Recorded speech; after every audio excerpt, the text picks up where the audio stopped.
السلام عليكم ورحمة الله وبركاته. ازيكم متابعينا متابعين بيت القرية؟ ان شاء الله يا رب تكونوا بخير وعلى خير وتكونوا بألف صحة وعافية. تعالوا نشوف النهاردة كان جايلنا ضيوف وعملنا غدا أكلة سمك حلوة. تعالوا نشوف عملناها ازاي وايه المفاجأة اللي حصلت وازاي كملنا الأكل في ظل الظروف اللي حصلت دي.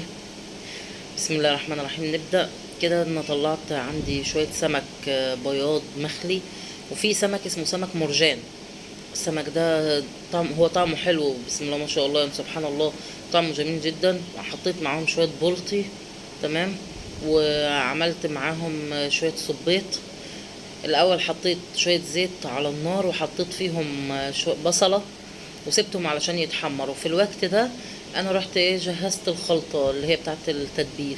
خلطة التتبيل كمون وشطة وملح، وعندي ملح بكمون ماما عاملahولي ربنا يبارك فيها يا رب.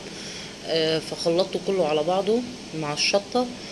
وهخلط عليه دلوقتي التوم،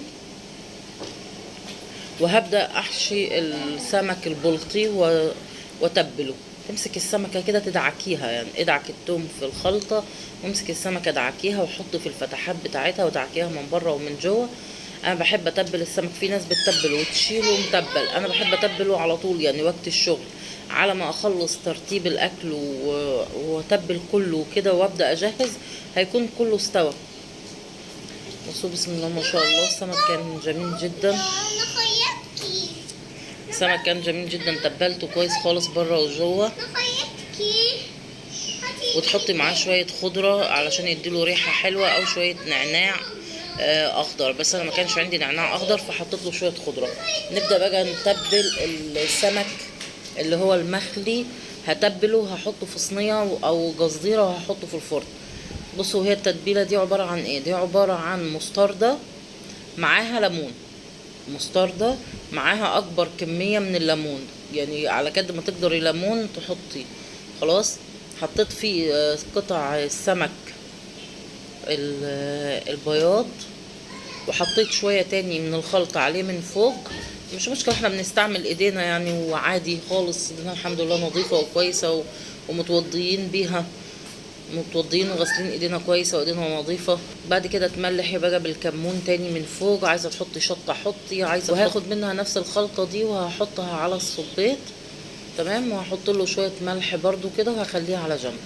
في الوقت ده هيكون عندي البصلة، الملح والكمون كده في الوقت ده البصلة عندي هتكون جربت تحمر، هبص عليها بصة وهرجع لكم. كده انا بقول لكم ان كل حاجة اتبلت. نبدأ بقى في الشغل.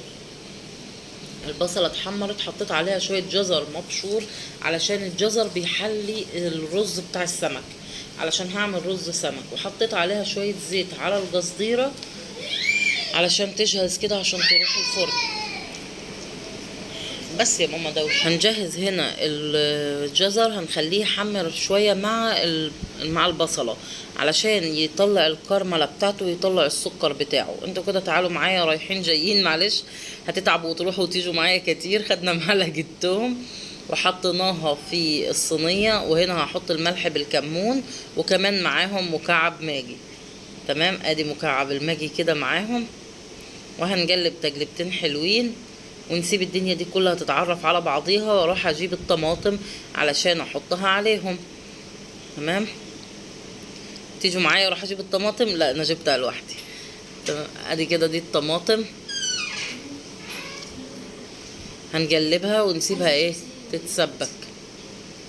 وهاخد منها شوية من الخلطة وهحطهم في الصينية. علشان علشان هحط السمك المرجان، مش هجليه كله، هجلي منه كام قطعة، والباقي هعمله في صينية. يعني الروس والديول والديل بتاع السمكة وراس السمكة وكده، دول في الجلية بيبقوا متعبين شوية، فانا بريح نفسي وبحطهم كده مع التخديعة دي، حتة من التخديعة من تحت وشوية خضرة، وهم هحيجهم بشوية ملح وكمون. وادي الروس اهي، دي اصل الروس دي خسارة تتمصمص، تمسكيها كده تاكليها وتمصمصيها وتبقى حلوة زي الفل. وكم قطعة دول هخليهم للجلية، اما الراس والديول دي ما ينفعش تطلع للضيوف، فدي انا هعملها لينا احنا في البيت كده، العيال ياكلوا فيها كده يعني. وهوب الكهرباء قطعت. الحمد لله على كل حال. حطيت شوية من الخلطة عليها من فوق، ويلا نجهز الشمعة بتاعتنا الحلوة بسرعة في المطبخ. لازم يكون في شمع عندك احتياطي او اي كشاف احتياطي، بس انا ما عنديش كشافات، عندي الشمع هو ده اللي انا بشتغل بيه. كده انا خلصت صينية السمك دي بتاعت الروس والديول بتاعت السمك دي اللي هتدخل الفرن. والحمد لله ان شاء الله الاكل يعني هيخلص باذن الله قبل الكهرباء ما تيجي، بحيث ان اول ما الكهرباء ما توصل وترجع تاني باذن الله حطيت للضيوف واتغدوا. نعصر بقى ليمونك، الليمون ده سمك يبقى ليمون على طول، اكلة سمك يبقى لازم ليمون وكميات، يعني ما تستخسريش في الليمون، حط ليمون على قد ما تقدر. تعالوا معايا تاني هنحط البطاطس.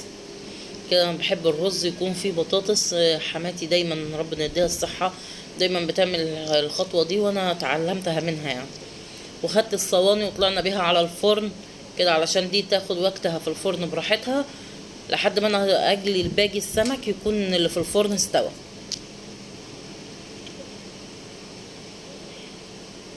بصوا هنا بسم الله الرحمن الرحيم. هاخد كل الحاجات دي بدل ما هي على الرخامة بعد عصر الليمون عليها بكميات، هاخدها واروح بيها عند البوتاجاز علشان تبقى الشغل، عشان الشغل يبقى اسهل. وهاخد الشمعة بتاعتي معايا اكيد طبعا، يعني لازم هنقل الشمعة بتاعتي معايا. ما تسيبيش اي حاجة فيها تتبيلة ما تسيبيهاش، استعمل التتبيلة كلها. النكهات دي احنا محتاجينها، وشوية دقيق علشان التتبيل. الاول هتبل الصبيط تمام، وبعد كده هتبل السمك واجليه، بس اول حاجة هجلي الصبيط. بسم الله الرحمن الرحيم. اتفضلوا معانا، ولو وصلتي للنقطة دي يعني يا ريت تعملي لي لايك وتدعميني، اكون شاكرة جدا ليكي، يعني شكرا جدا لدعمكم. تعملوا لي لايك وتكتبوا لي تعليق حلو، وعرفوني انتوا منين، من اي بلد بتتابعوني. يعني انا مثلا من مصر، من الصعيد، من اسيوط. انتوا قولوا لي من اي بلد، انتوا من اي بلد، بحيث ان احنا نتعرف على بعض، مش تبقى معرفتنا كده معرفة يوتيوب، مثلا شفتوا لي فيديو وخلاص على كده، لا فهم. عرفوني بنفسكم انتوا من فين، لا ربما نطلع جيران. هنا بسم الله الرحمن الرحيم في طاسة مقلية على النار. حطيت الزيت، ولما الزيت سخن نزلت بالصبيط المتبل بالدقيق. كده هو مش محتاج تتبيل تاني، هو كده زي الفل. لما يستوي لما يحمر هنطلعه. جبت معداتي كلها واشتغل على البوتاجاز جنب الشمعة، يعني عيد ميلاد بسم الله ما شاء الله. يعني أسوأ حاجة ان الكهرباء تقطع والضيوف موجودين، بجد والله العظيم بتبقى حاجة مكسفة، بس هنعمل ايه، الحمد لله على كل حال، قدر الله ما شاء فعل. على العين التانية هنا البطاطس استوت، هنزل عليها بالرز المغسول، رز مصري عادي خالص. وتظبطي انتي ملحك وبهاراتك براحتك، يعني ملحك وكمونك وبهاراتك تظبطيها براحتك. هقلبهم وهشوف اي غطا بقى نغطي الصينية دي. وزودتها شوية مية كمان لان المية كانت قليلة. وهحط معاهم الفلفل، شوية خضرة، احيانا بحط على ده هنا حاطة خضرة، حطيت الفلفل. نرجع للصبيط بسرعة قبل ما يتحرك في الضلمة دي واحنا مش شايفين. بسم الله الرحمن الرحيم. اقلبهم.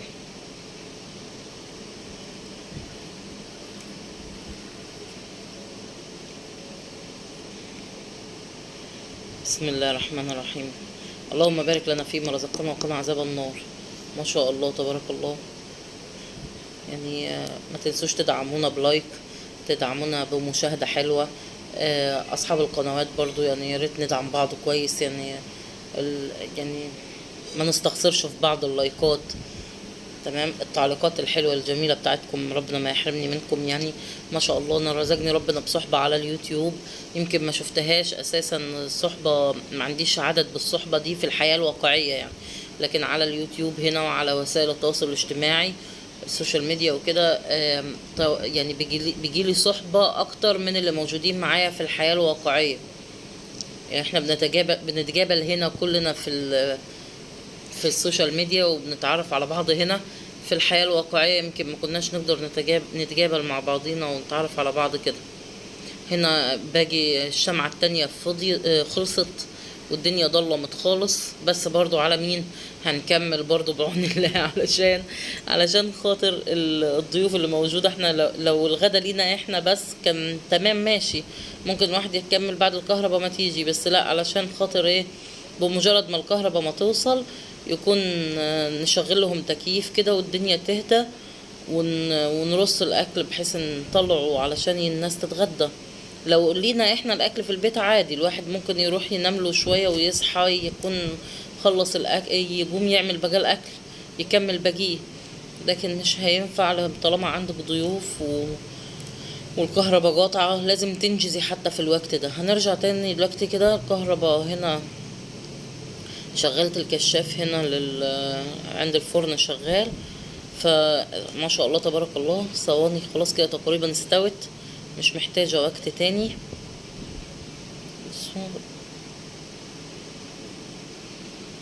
اهي الشواية اشتغلت عليهم كويس، بصوا بسم الله ما شاء الله، حمروا وشكلهم بيجي جميل جدا، اللهم بارك. ويا ريت الناس كلها تاكل السمك مشوي بلاش موضوع المجلي ده متعب. بس كده كنا خلصنا، الكهرباء جت، وده كده انا غرفت الاكل اهو، بسم الله ما شاء الله، يتاكل على الف هنا وشفا، وان شاء الله تعملوا اللي احسن منه باذن الله، وربنا يجعل بيوتنا وبيوتكم كلها عمار يا رب. سيبكم في رعايه الله وامنه، والسلام عليكم ورحمه الله وبركاته.